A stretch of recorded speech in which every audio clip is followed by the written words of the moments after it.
ดแหงเนาะสามเหลี่ยมบ่ใช่บ่ต้อง บ่ต้อง มาคืนหน่อยจังเนาะพอดีแล้วให้มันรูปหนามันเลยเนาะบ่เนาะ และ แม่นแล้ว ตีตาย2ชวนหิน3ชวนบ่บ่ แม่ แม่นบ่ เยอะกระสามมันเป็นหนึ่ง สร้างก็บ่ได้นำจะดีบ่ดี สร้างแพทย์บ่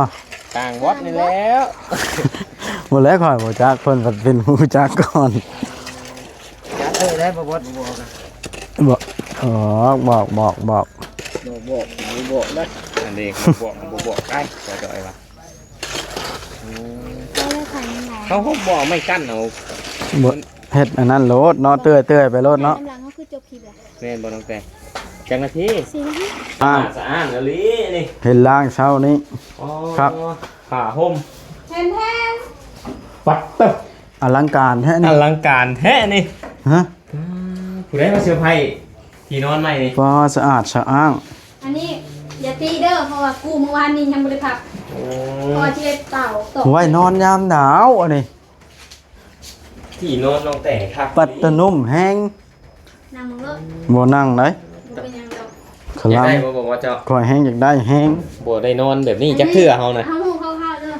3,000หา ป้าตะ ฮะ 3,000หา บอกว่า3,000 3,500 อันนี้นะผ้าห่มบ่อันนี้ ผ้าห่ม อย่าลืมกดติดตามเพื่อเป็นกำลังใจให้ผมด้วยนะครับทุกคนขอบคุณมากๆครับ ไห้ก้างแล้วลูกเคย วันนั้นบ่ คนที่สิบ่แม่น เพื่อนบ่ คนแล้วมัน เพื่อนบ่ บ่ให้บ่ บ่ให้เนาะ บ่แม่นพอแพทย์นั่นแหละ พวกแกยักเข้าเราได้ บ่ให้บ่ เป็นเรื่องเขาเนาะ ให้เท่าไรยักเข้า ให้บ่พอลูกแพทย์เจ้า บ่แล้วเว้าหยอกนี่ล่ะน้องบอย นะ เอาหยอกเนาะ ดอกหยังล่ะ หยอกบ่ได้ยินน้องบ่ ค่าเฮ็ดเวียก บ่ เด้ ได้นั่นบ่ บ่ได้ บ่ได้ให้บ่บัดตอนเฒ่าอันนี้ใส่หันหน้า อย่างที่แล้วบ่เนาไปสิไปอดคนคือกัน นี่ อ๋อแต่พอเฒ่าแฮงอุกบ่าในเว้าไปนะ เฒ่าลูกเฒ่าก็ใครเฒ่าบ่เฒ่าเราบ่มักปากมักเว้านะพ่อจอย ให้นั่นแหละพอเฒ่าใจให้เนาะ เฒ่าใจดี โอ้ใจดีเว้าผิดค่อยแล้วเข้าใจผิดว่าพอเฒ่าใจให้ยังใจดีนี่บ่เดี๋ยวนี้ ผมว่าจะเป็นญาติโจ๊กพ่อจอยนะ บ่ญาติเด็ดขาดค่อยนะ บอก คือเข้ามาเบิ่ง เสือวัดงามมาลี เสื้อต่างประเทศ เสือต่างประเทศเมลินหอยตอนนั้นบ่ แม่น ข่อยยังไม่ได้ใช้เลย เอามาเด้อคันบ่จากใช้สิใช้เด้อ โดนแขนสั่นนั้น ข้อยก็เสื้อต่างประเทศคือกัน ก็ธรรมดาจ้ะเนาะ บ่ ทงกระต่างประเทศ ธงก็ต่างประเทศ ไม่กระต่างประเทศบ่ ไม้ต่างประเทศ เล่ มีของต่างประเทศมันจะ นั่นเด้ส่งน้องแต่ก็ส่งต่างประเทศ เดียวนึงก็เจ้าบ่ครบ ส่งกระต่างประเทศ ส่งได้ซะ ส่งประเทศลาวเฮานี่ล่ะ แต่ส่งต่างประเทศอีกบ่ธรรมดาแต่เวียดนามประเทศ โอ้ตัวนั้นมันมีแทนแข่งอยู่แล้ว กวาดไปกว้างๆโลดข่อยว่า มันหลายป่านนี่ โอ้ยเอาตัวนี้ ผู้กวาดลงโพเฮ็ดขอบหอมโพดบ่ต้องเฮ็ดขอบเฮ็ดหยังดอกกวาดเนินๆไปโลด พี่น้องพี่น้อง พอจอยจังหน่อยมันก็แข็งละ บ่ยังทันได้แข่งดอกเพราะว่ามันเป็นปูนเขียวอยู่วัด นั่นแหละจังว่าน่ะกวาดคันเอาซ้ำขอบนี่มันหอมโพดต้องปล่อยออกขอบนะ เขาปล่อยออกเขาบ่เอานาปานใดก็ได้ บ่ให้หญ้าเกิดซื่อๆเนาะ แม่นพอล่างสวยล่างบ่วงโดดล่างบ่เข้ามาเหยียบมานั่นมันก็สิเป็นหยังบ่มีแนวนักมานั่นมันก็บ่แตกดอกต้องบอยตีนกวาดเลย โหดแฮงเนาะ สามเหลี่ยมบ่ใช่ บ่ต้อง บ่ต้อง มาคืนหน่อยจังเนาะ พอดีแล้วให้มันรูปหนามันเลยเนาะบ่เนาะ และ แม่นแล้ว ตีตาย2ชวนหิน3ชวนบ่บ่ แม่ แม่นบ่ เยอะกระสามมันเป็นหนึ่ง สร้างก็บ่ได้นำจะดีบ่เดี๋ยวนี้ สร้างแพทย์บ่ ต่างวัดนี่แล้ว บ่แล้วข่อยบ่จักเพิ่นก็เป็นผู้จักก่อน จัดเลยได้บ่บ่บ่นะ บ่อ๋อบอก บอกนะอันนี้บอกใกล้จะจ่อยว่า ก็ได้ขายหลาย เขาบอกไม่กั้นเอา บ่ เฮ็ดอันนั้นโลดเนาะเตื้อยๆไปโลดเนาะ กำลังเขาคือจบคลิปแล้ว แม่นบ่น้องแต่จังนาที 4 นาที ได้ก็ได้4นี่ 2อ่า 4 นาทีพอแล้วฮะ พอเฮ็ดเตยลงไปเลยบ่ได้บ่พอจอย แล้วแต่ผู้มักได้อันนี้ก็ได้เนาะเฮาแนะนำซื่อๆเนาะ เฮาก็ถามซื้อในน้ำซื้อให้น้ำไหล เอ้ยของน้องตุ๊กอันนี้กบก่ เอ้า อนก่อน วงน้องตกแล้วฮะเก็บขึ้น บ่หึบ่เก็บ บ่ว่าอีหยัง น้องตกแล้ว กกหยังกกหยัง เก็บนี่ กกหยัง ถ่ายคลิปเอา กกหยัง แล้วแม่ไปเก็บของน้องตุ๊กไว้นะ บ่บ่เฮ็ดตกแล้วบ่เก็บอยู่นี่ นี่ น้ ก็ องแต่ ก็ เก็บในหัวจานมา นั่นน่ะน้องแต่ก็บ่เก็บอีกของน้องตกนะ เลอะเถอะแห้งเนาะ เธอบ่ได้ช่วยกันจักดีเนาะ โอ้ย เออ เรียกดีๆก็ใช่ฮะ ทั้งน้องแต่ทั้งบ่บอสบ่น้องเก็บ เบิ่งไปเบิ่งน้องแต่กับน้องแต่ให้บ่มันเก็บบ่ได้มันเป็นของ พิษ เครื่องในเก็บบ่ได้ พี่น้องนี่ปะเรียบร้อยบ่ ไป พอจอยฮะสามเหลี่ยมบาทนี่พอจอยเห็นแล้ว สิเอาสามเหลี่ยมปัดข้างในบ่ได้ไหน มันบ่เพียงได้ เออ จัดๆจ้ะนะ ขอโฮมขอแฟนเฮาซะพี่ เห็นบ่ มาสัมภาษณ์น้องกระแตกันบาทไหน น้องกาแฟ แม่น น้องกระรอกพี่น้องเห็นบ่น้องกาแฟหายตัวไปแล้วนะตัวเบิ่งก่อน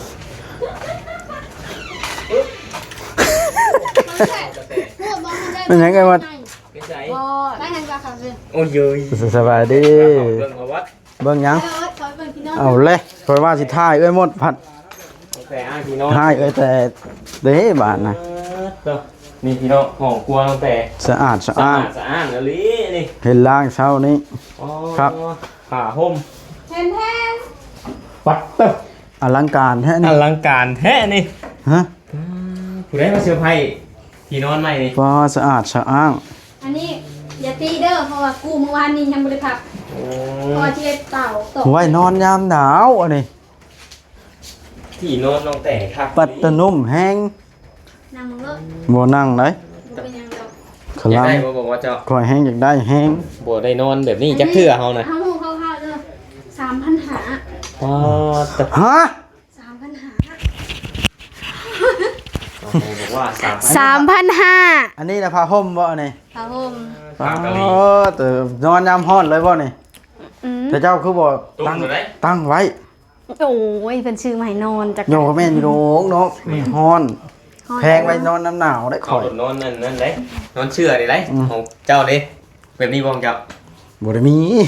นอนชาร์จข่อยนะ แต่เกิดมาเป็นคนนี่ครั้งแรกได้นี่ ได้สินอนใหญ่อย่างไร อืม พื้นบ่บาดนะดี แต่ ใจ ความ ขนา พั ด นอยากได้ เกิด แต่ สิได้เนาะบ่แม่นอันนั่นเด้ โอ้ราคา3,500โอ้ แม่นเฮาสินอน ช่างบ่แพง บัด แฮ ธรง รมดานี่เด้ กลางคืนแหละลมมันจะเข้าเพิ่งเยี่ยมได้ เสื้อเนี่ยนวลนิ้วธรรมดานี่ คนไปหาชาวไวบ่สวน ชวนอะไร มา เขา แล้ว เพิ่งบ่ได้แชทฮะ มาทางนี้เออ ทางนี้แจ้งเนาะ โดออกแม่โด ครับผู้ใดมาเซอร์ไพรส์นี่ บ่าวจิตกับเมีย ว้าว บ่าวจิตกับเมียมาเซอร์ไพรส์ แล้วก็มีบ่าวตานํ สนามรบของน้องแต่เอ้า เา พี่นอน เลย เฮ้ย ว้าวไปทั่วแห่นะเนาะ พี่นอน ไปออกนอกนะฮ้อนนี่เห็นแล้วก็ได้ค่อยฮ้อนนี่อุ้ย ฮ้อนอยู่ในนะ เราหยอกสิซื้อบ่ว่าเลยพี่นอนมันอยู่บนเสา ป๊าดต ก็เพิ่นใส่เกิบผู้ใดมาบัดนี้ ใส่ไปทั่วเด้ โยงแห้งข่อยบาดนะ แม่นบ่ ฮะขนาดบ่เพียงคนหูข่อยบ่แผดบาดนี่ อ๋อบ่จะปลดเกิบได้จ้ะ โยข่อยเพียงหูแล้วอ่าเกือบน้องตุ๊กหยอก สิตื่นแล้ว ปลาแก้วอยู่เรือนอยู่บ่เนาะปลาแก้ว ผู้ปลาแก้วบ่แม่นอยู่บ้านหลังนั้น เราบ่ค่อยอยู่เนาะปลาแก้ว เห็นขายประตูจังหวะเรามาแล้ว แล้วอยู่ แม่มาสัมภาษณ์เอ้ยหมดนี่นะนี่ อ้าวนี่ เจ้าว่าอันผิวหน้าตาแล้วเจ้าลองเว้าความในใจเจ้าดูพอลูกแพทย์ ก็งั้นเนาะ ว่าความจริง บ่ แล้ว ได้ให้พ่อแพทย์เว่าความจริงซะ บอกได้ ให้ ห เจ้า น้า ติ ตา ด เรานี่ ลูกระเบิดบ่บ่ มีสีชันขึ้นได้ เอาบ่บ่ลูกระเบิดตัวนี้ หมดแล้วก็ติดเล่าเราสิถามเล่าเนาะนี่ ยังมาตีใจเยอะเลย ยิ้มอี เนี่ นะ ยมีสีชันได้หมดเดี๋ยวนี้นะเนาะ ไม่เหลือเลย อ่า อืม โอ้ธรรม ไม่ ดา พอไม่ใช่หรอก เป็นชนลูกเคยแล้ว นะ เทพื้นซอย พอยังกินข้าวเลยค่ะยังไม่ได้กินข้าวเสาเลยคือบอก เขายังไม่กินกันเนี่ย ข้าว มา เช้า แล้วเอาอันสมมาบ้างหนาแล้วก็ไม่ได้กินพอยังไม่ได้กิน บอ ข้าว กว่าได้ว่าโหด เด้เราแล้วนะ อ่า นี่ล่ะทีนี้เราย่านปูนแข็งลูกเคยได้มาหน้าไว้เดี๋ยวก็เลยซอยกันทีนี้ ตามหัวมาอัน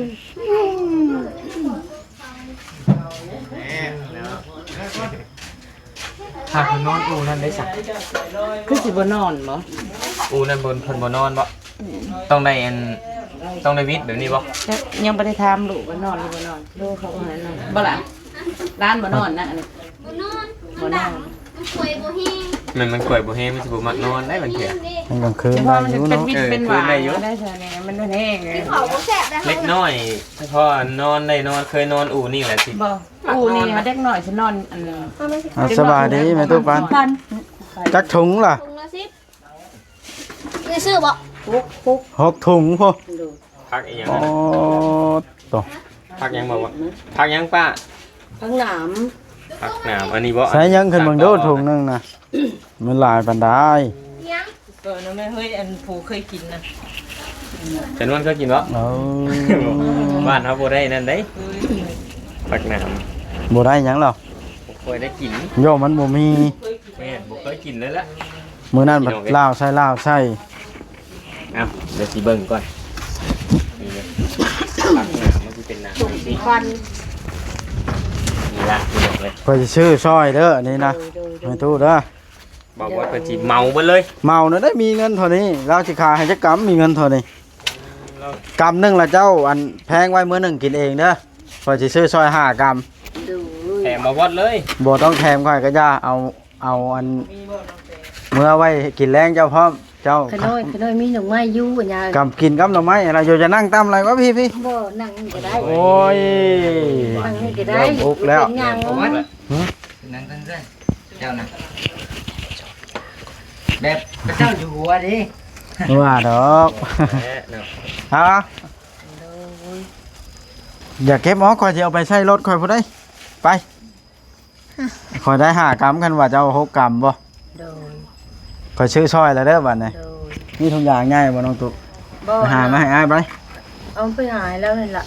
คนน้อยน้องตุ๊กน่ะมักยอกอ้าย คนน้อย ชื่อซอยเฮานี่แม่ว่าสิจัน วัดใส่หมอเขาก็ได้เจ้าก็ แหมไปเอาเลยพวงเดียวน่ะ อยู่ในเรือนยัง8ถุง บัดตกยังหลายอะลีกัน โดย เออ มากูสิเก็บซอยอีกดิ เก็บให้จับนี่ มันตัวนี้งามดีได้เปล่าเว้ย มีด้านงามๆเนาะ โดย สอง คนในกีฬา แล้วน้องแปะ สาม 3ใช้พอเลย เจ็กทงก็บอบอส1 2 3 ใช้ว่า6ถุง เดี๋ยวตัวมันบ่แม่นบ่ตัวนี้น่ะเอามาตื้มอีกบ่ เอา มาตื้มอีกบ่ ตื้มเลย4 1 4ถุงนึงกับตัว กูสิกูสิเมื่อให้เป็นอีกตัวนึง พอแล้วเอาซ้ำนี้ละ เอา ถ้าว่ามีเอา ยังอยู่ ยังอยู่ก็เอาเบิดหั่นละ บ่เลยว่ายังอยู่ก็ไปแจกมานี่ พอละเม็ดตาไอ้ ดูจ้ะ ทุกนี่เอาได้ไหมเจ้ากะต้มสุปจ้อยกินเลย เอาถุงหนึ่งเด้อ หมูอะไรมาเลย ฮะ กินผักกินหยัง ไปเสียวไปส่งรถ หมดแล้วไปส่งไอ้ไปช่างไอ้ที่หิวไปก็ได้เนาะ รู้นะ มันก็ส่งมาจุงมา ว้าบ่ส่งก็ได้ จันเนาะ เอาซะ เออต้มสุพ่อจ้อยกินเด้อ ญาติกันอันนั้นญาติกันอยากไปส่งให้บ่บ่จะไปกันญาติกันแหละ เดี๋ยวก่อยซื้อแล้วเนาะ บอบอส ฮะ ญาติกันไปส่งอันนี้เนาะ ลงมวยกันเลยปะ ลอง เฮ้ยเฮ้ยคนนี้ก็อยากเอาส่ง โอ้ยเอาไปไว้ก่อนนะตุ๊กเอ้ยมันสิอันมันสิลงนั่งไว้กินไผไปหานี่ ผัวเขาน้อยแล้ว ผัวขาน้อย โดย เอาเก่งมื้อหน้าหามาเลย แล้วนี่ก็ยังอยู่เด้อเปล่า ยังน่ะได้ข่อยได้4กรัมนึงนี่ข่อยก็พอแล้ว บ่พบจักมาแล้วโห แม่แม่ กินข้าวเด้อ ลูกเจ้านี่นั่นตื่นนี้น้องพกเลย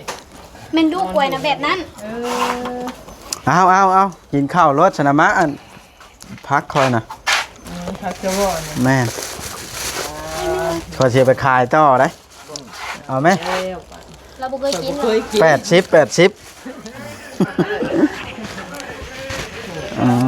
สาวทางนี่ ไม่คอยน้ำต้องตุ๊กอันนี้เอามาตุ๊ก มากินข้าวบ่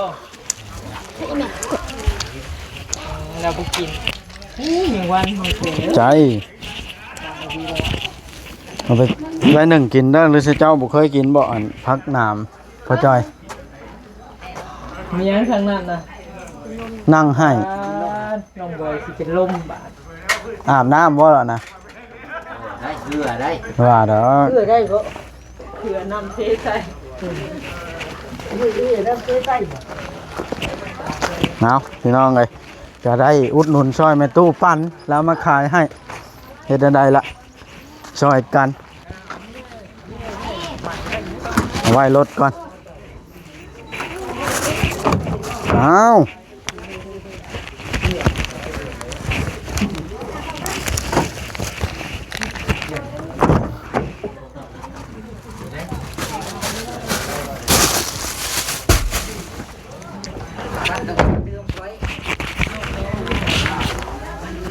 ฮะ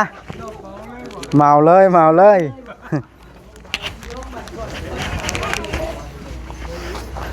เมาเลยว่าซั่นเพราะว่า